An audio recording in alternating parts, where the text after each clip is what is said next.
of applause, everybody.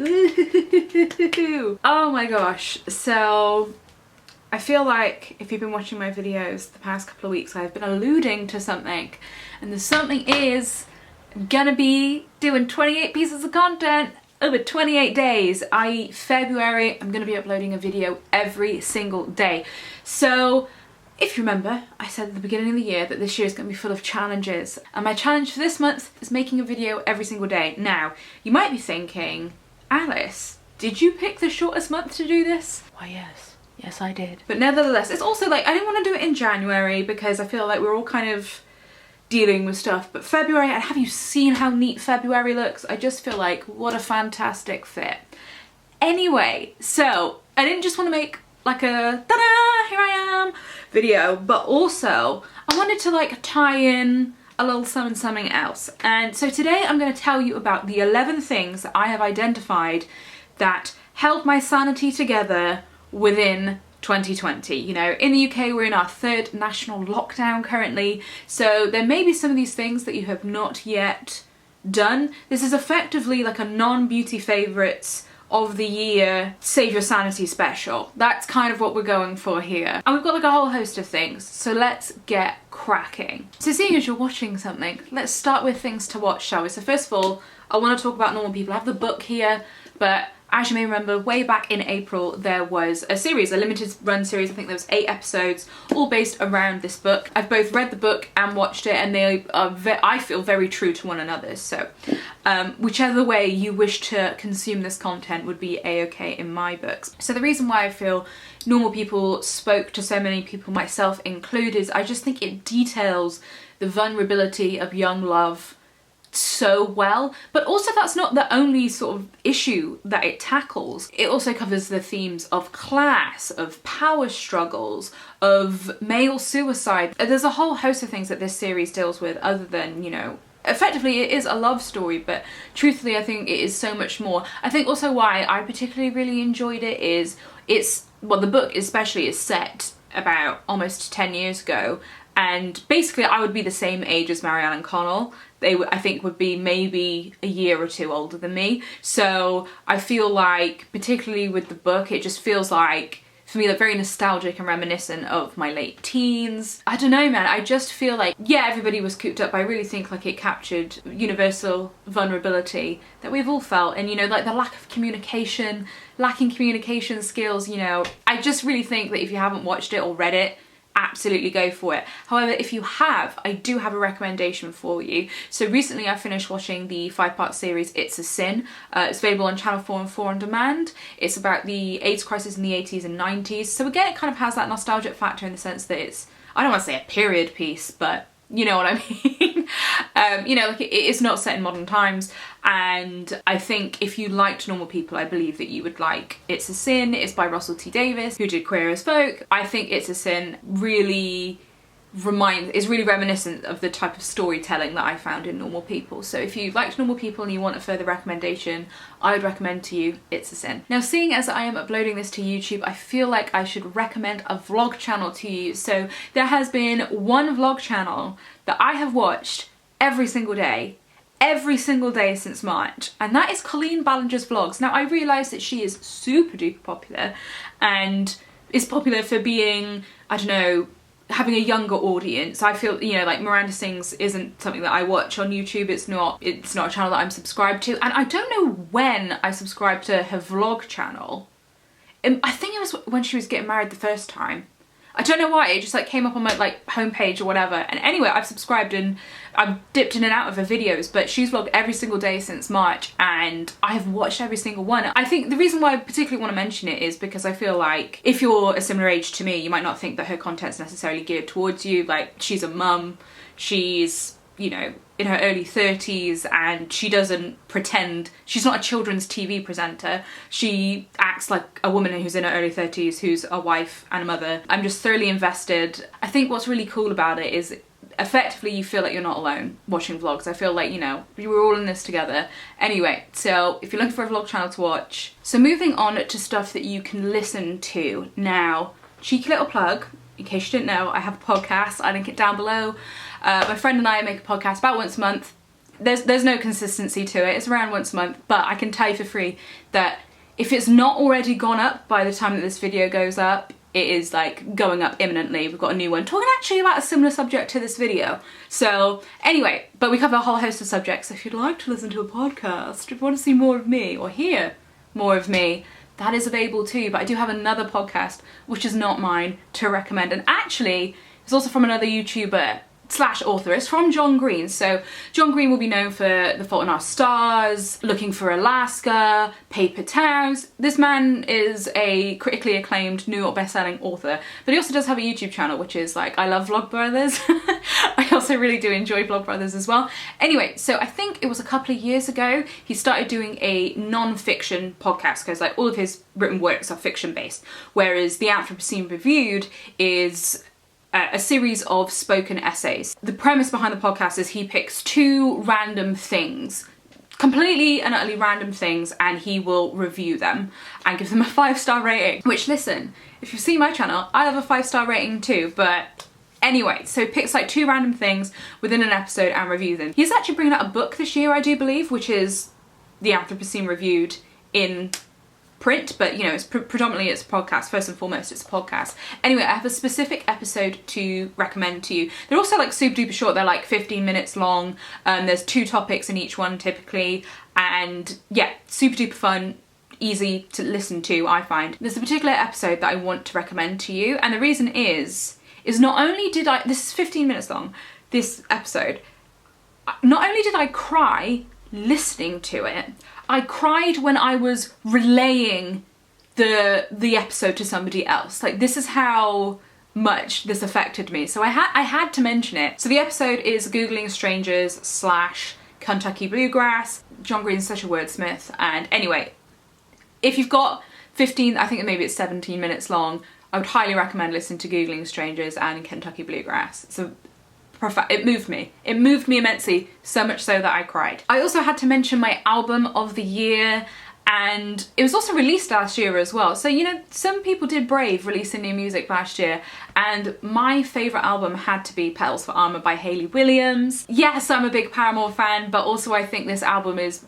brilliant in its own right. It's going a different direction. I mean, I guess if you've been keeping up with Paramore and their evolution of their sound, maybe it's not too divergent from that, but you know, it's definitely got more of an electronic, more of a poppy indie vibe than traditional Paramore, which I still really like that type of music anyway. Like, I think melodically it sounds really good. Effectively, it's a breakup album, and whilst I have not gone through a breakup in 2020, I just think Hayley Williams has such a way with words that it really evoked feelings that I had previously had in previous circumstances. In fact, I'll tell you something.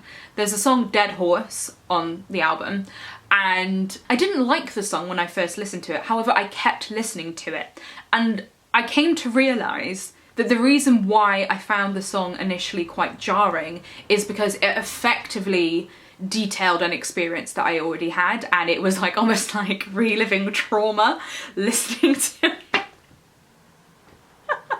Unfortunately, this is, I would argue, quite a big experience for women in relationships. Anyway, would highly recommend Petals for Armour. I think front to back it is a fantastic album. My favourite songs would have to be, at the moment I'm really enjoying Cinnamon. Also, you know, really like Simmer, which is a big track of it, Dead Horse. Creeping is really fun. Sudden Desire, the whole album. I'm about to list to you the entire album. However, if you have already listened to that, I think this album came out actually near the beginning of quarantine. At the end of the year, she released something called Self-Serenades, which is kind of an acoustic EP. So there's a couple of songs that are reimagined and acoustic within this, but then also there was a new song called Find Me Here, which really has like a Sufjan Stevens vibe to it. It's quite a short song, but actually it's really very good. It also sounds like she's hinting that she's going to release more music, which I'm really excited about. Anyway, big fan. Give it a listen. And also, oh, what I wanted to say, because even though it's a breakup album, I feel like we've all kind of broken up with normality this past year. So even if you're not going through a breakup, even if none of these songs remind you of harrowing experiences that you have previously had, I think it's just a really emotive album where you can feel angry, you can feel sad, you can feel frustrated, which I feel is universal currently for a lot of people. Now, next up, I have to talk about my Switch. This has been the year. This has been the year of the Nintendo Switch, and oh my gosh, I am so thankful that I have one in my life now. I feel like the two games that I'm going to talk about should be no surprise to anyone, but I couldn't not mention them just due to them being the linchpin of my sanity within this past year. So first of all, we need to talk about Animal Crossing. So, context. I have loved Animal Crossing since the GameCube version, since its inception many moons ago, and I have played every iteration since. So I'd already pre-ordered Animal Crossing, like I was already going to be playing it irrespective of a global pandemic. However, this game has been key in me not losing my fucking mind. And let me tell you for why. So as I said, like I already was familiar with the game, I already enjoyed the game itself anyway, so I was already invested. But then I feel like in particularly the first lockdown, I found that, you know, it gave me a lot of purpose to get out of bed in the morning. Like I was still doing my degree in the first lockdown, so I found waking up, rolling over, playing Animal Crossing and then sorting out my uni work was a really good, actually, I then played the second game that I'm talking about, then I would do uni work. It was a really good rhythm for me. Like it gave me something to get out of bed for, it gave me something to look forward to be excited about, a project to work on. I am still very much playing Animal Crossing, I am still very much invested. I know a lot of people have had their villages / islands growing dust. However, Werville is alive and well. By the way, you may get a tour later this month. If you want to see my Animal Crossing town / village / island, that will be coming up this month. So if you too have been playing Animal Crossing or want to know what it's all about or want to see what I have spent a year cultivating, stay tuned. Anyway, so the second game that I want to talk about is Ringfit Adventure. So similarly to Animal Crossing, this gave me maybe not so much a purpose to get out of bed, but it helped me move. I'm wearing jeans right now. If I did not have Ringfit Adventure in my life, I doubt that I would be fitting in these jeans right now. I found that, again, particularly in the first lockdown, but I'm now very much back into my Ring Fit, 6 if not 7 days of the week, I will be doing Ringfit Adventure for 45 minutes to an hour, which I have never had such a persistent and continuous workout regimen than I did have the previous year, which is wild to think considering the year that we've had. It gave me an opportunity to move. Like, I've never sweated as much as I've sweated playing this game, and not only did, you know, yeah, it helped me work out, like it helped me stay on top of my health with it whilst, you know, we were under restrictions. However, I think like it was fun. Anyway, basically I've done a whole video reviewing Ringfit Adventure, so if you want to hear my pros and cons, my thorough review, I'll link that down below if you're interested. But if you have a Switch, I would also highly recommend Ringfit Adventure, because this lockdown is not ending anytime soon and it's something fun to get you moving. Would 10 out of 10 recommend. So moving on to, I guess, more activities. Yeah, activities. I want to talk about bubble baths. So I feel like, particularly in the back end of the year, I have really lent in to the bubble bath. Now, don't get me wrong, I've always enjoyed the occasional bath, the occasional soak. However, I found, particularly, you know, October through December, I was taking a bath once a week, once a fortnight, which is quite often for me. And I think the reason why I would do it, so full disclosure, when I take a bath, I'm not in there for 10 minutes, 20 minutes, 30 minutes. I'm in there for over an hour. So for me, I definitely enjoy a good soak and really reaping the benefits of running a bath. You know, I don't go for fancy bubble bars, bath fizzers, bath bombs, all that stuff. I go for a very classic essential oils and bath salts type of gal. However, for me, what I love to do is I will take my laptop in and I'll typically watch Gilmore Girls, potentially even a film in the bath, and I will keep my phone out of the bathroom. The phone does not come with me, the phone stays out of there. And the reason why I like to do that is because, not that I'm running away from reality, but I just enjoy to shut the world out, even if it's for, you know, an hour, and just have some time where the world, it doesn't feel like it's ending. And particularly watching Gilmore Girls, which is my favourite television show, which is set like 20 years ago, so, you know, they're not talking about pandemics in it, but also it is fluffy and it's fun, and I just like to pretend that I'm not in a pandemic for, you know, 1 or 2 episodes of Gilmore Girls and just enjoy myself, have a soak, and it just feels very restorative. I think it's like the epitome of self-care, because I'm just chilling in some hot water, some sudsy hot water, minding my biz with Lorelai and Rory, and I found, as I said, I found it a really restorative and beneficial experience to have a bath without my phone, without talking to anybody else, and just watching my shows and doing me. However, I guess kind of the complete opposite of that is I wanted to talk about communication and how I feel one positive that we can take from this is our ingenuity to communicate where possible. So the person I want to talk about here is my mum. So my mum did not have WhatsApp before March last year. However, now she will do a video call once a week with her siblings, which she never would have done if there wasn't a pandemic. And arguably, I think she speaks to her siblings more now that we're in the confines that we are. As I said, she has this weekly video call, which like would have been so foreign to my mum this time last year. Take that aside, like I do video calls, but I would only do video calls actually with people that didn't live close to me. I would only do video calls with, you know, my friend Jana, who I do my podcast with. She lives in another country, so we would video call. If somebody like lived in another city, potentially we would video call then, but for the most part, I would just like meet up with people. So, you know, yes, I feel like a lot of people are done with Zoom quizzes, they're done with House Party, but I would encourage you, even though you might feel like it's futile at this point, you're over it at this point, I really think continuing to establish those lines of communications with people outside that you live with is really imperative to your mental health. You know, sometimes I'm like, oh my God, I forgot that I agreed to do this call, but actually 2, 3, 4 hours later, whilst I'm still nattering away to my friends, is really,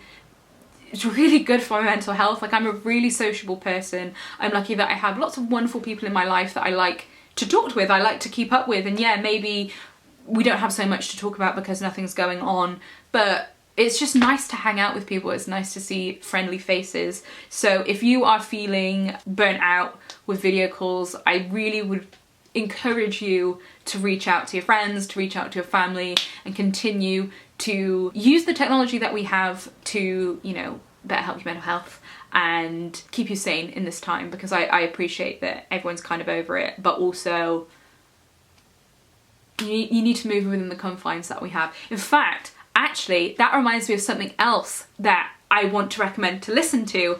I knew me giving this section was going to go terribly wrong.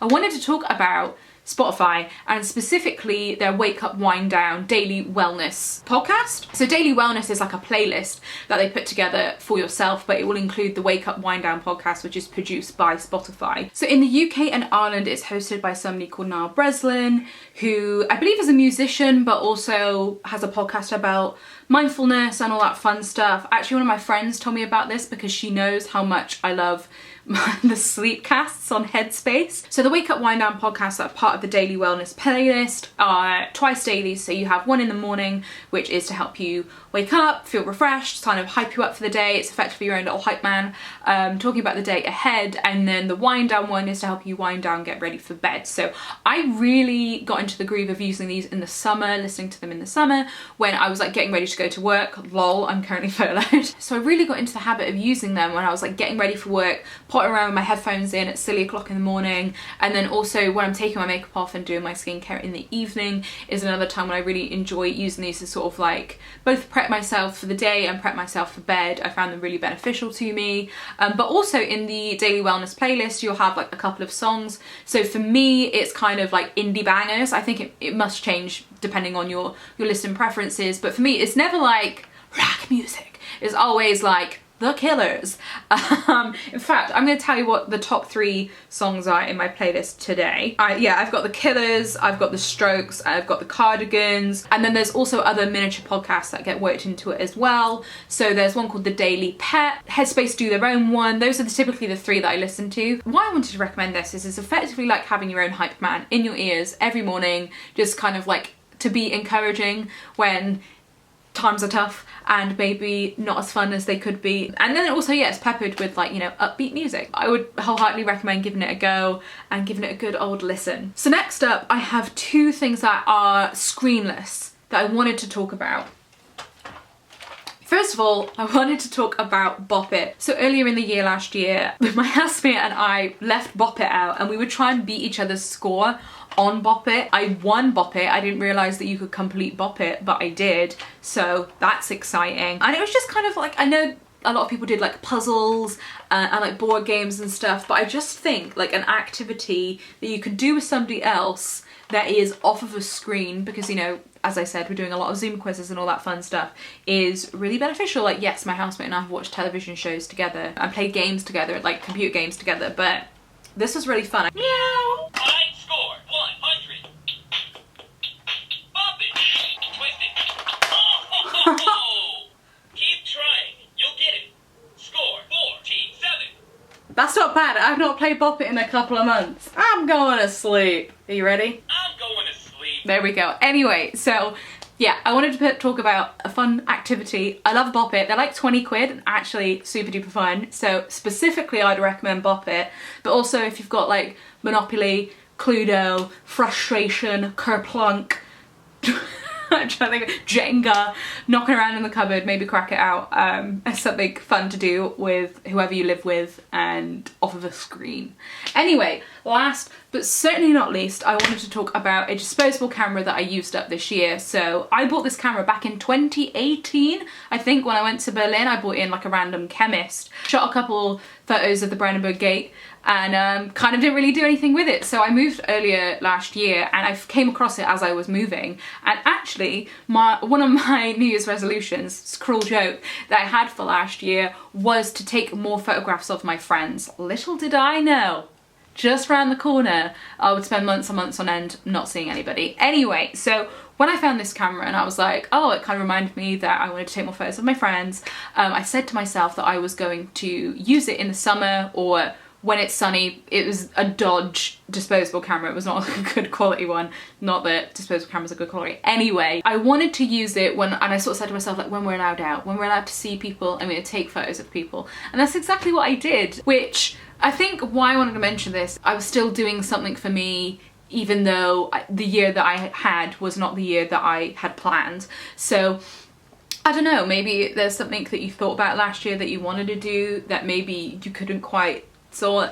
I don't know, I just wanted to mention that not everything is futile, and yeah, it was just something to do off of the screen, although I guess it did have a viewfinder. And also what I love about it is, you know, when you've got like a phone with like cloud access, you can take like 1,000 photos and it's no issue. But if you have, you know, an analog or a film camera, you take a photo that you sort of, I think you're more considered with how you're taking it because you've only got a certain amount. And then also, you know, you take it and then you move on with your day. And like if you're with people, and as I said, I wanted to take photographs of people, I found that really beneficial to be like, oh wait, hold up, ching, cool, and then carry on with the conversation or carry on doing whatever we were doing. Anyway, that is everything from me. I look forward to seeing you tomorrow. Oh my gosh, this is so exciting. Thank you so much for watching. You're gonna see me every single day. So I shall see you tomorrow, and all my love. Bye!